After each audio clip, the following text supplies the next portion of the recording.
नरम पचन नहीं रमोस तुलसी कबहू छाड़े सत्यशील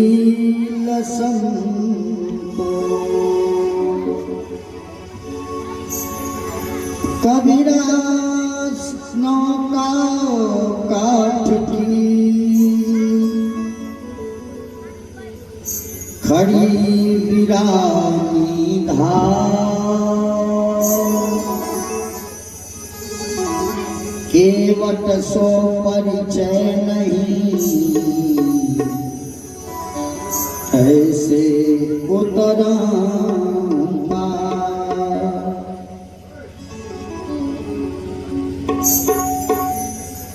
लगन तुमसे लगा जो होगा देखा जाएगा लगन तुमसे लगा लगन तुमसे लगा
जो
प्रेम से बोले कृष्ण कन्हैया लाल की।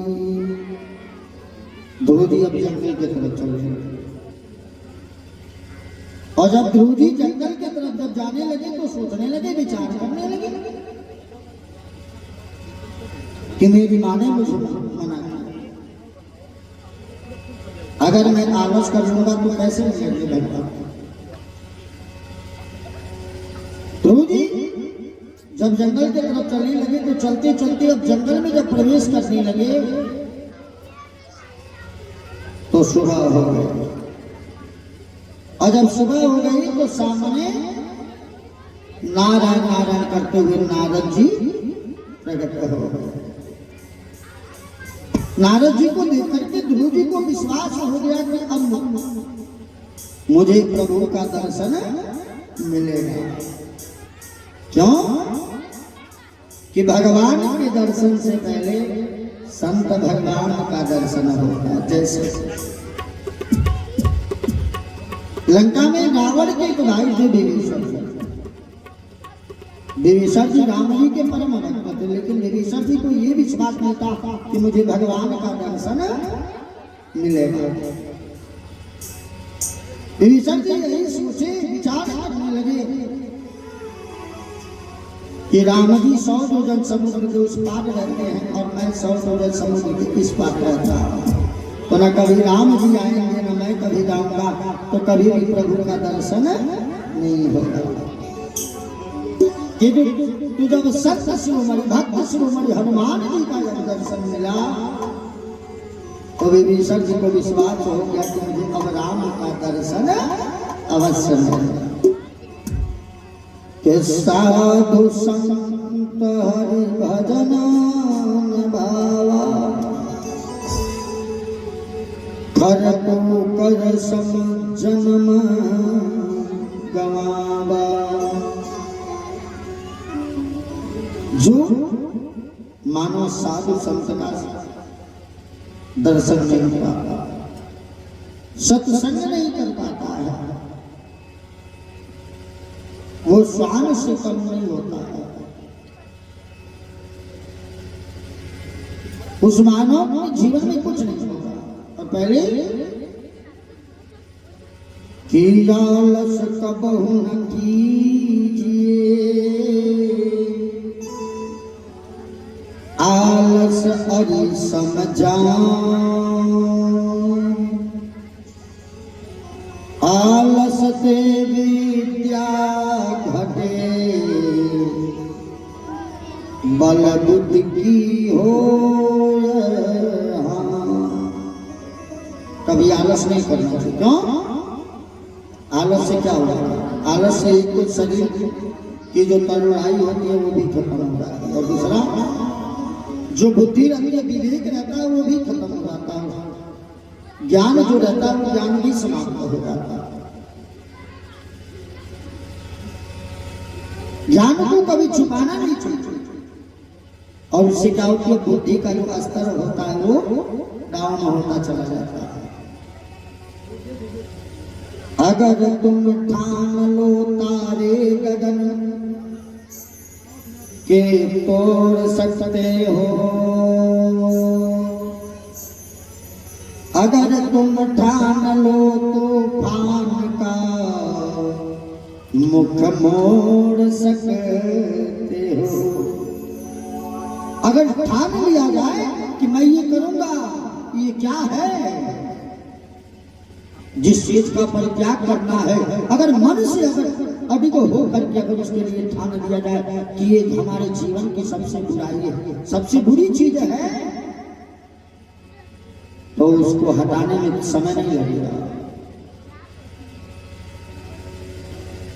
अगर ठान लिया जाए तो तारा को भी तोड़ने में कहीं समय नहीं लगेगा, उस बादल तक आप पहुंच सकते हो। लेकिन कब? जब ये आत्मा, ये हृदय कठोर होगा और अपने आप में ये अडिग रहेगा, तब हो सकता है। और नहीं कहीं सोचे कि नहीं केहू के तनु कहल करे हम आपन वाली कही करब तो उसमें कोनो बात नहीं। सूरज बाबू सही है ना? प्रेम से बोली भागवत भगवान की।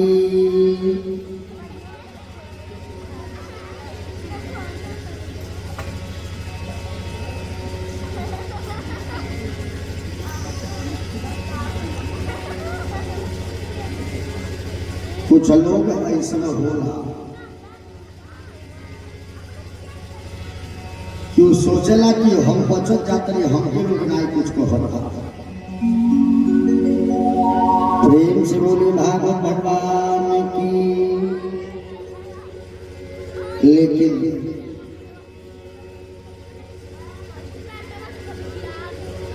इशारों को अगर समझो तो राज को राज नहीं रहता। गुरु जी जब नारद जी को प्रणाम किया तो नारद जी ने कहा गुरु इतना सुबह सुबह कहाँ जा रहा है?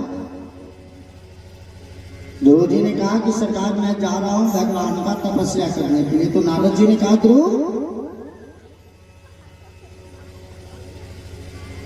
अभी तुम्हारी उम्र नहीं है, अभी तुम खेलो कूदो खाओ पियो, अपने शरीर की हड्डी को मजबूत करो, घर जाओ।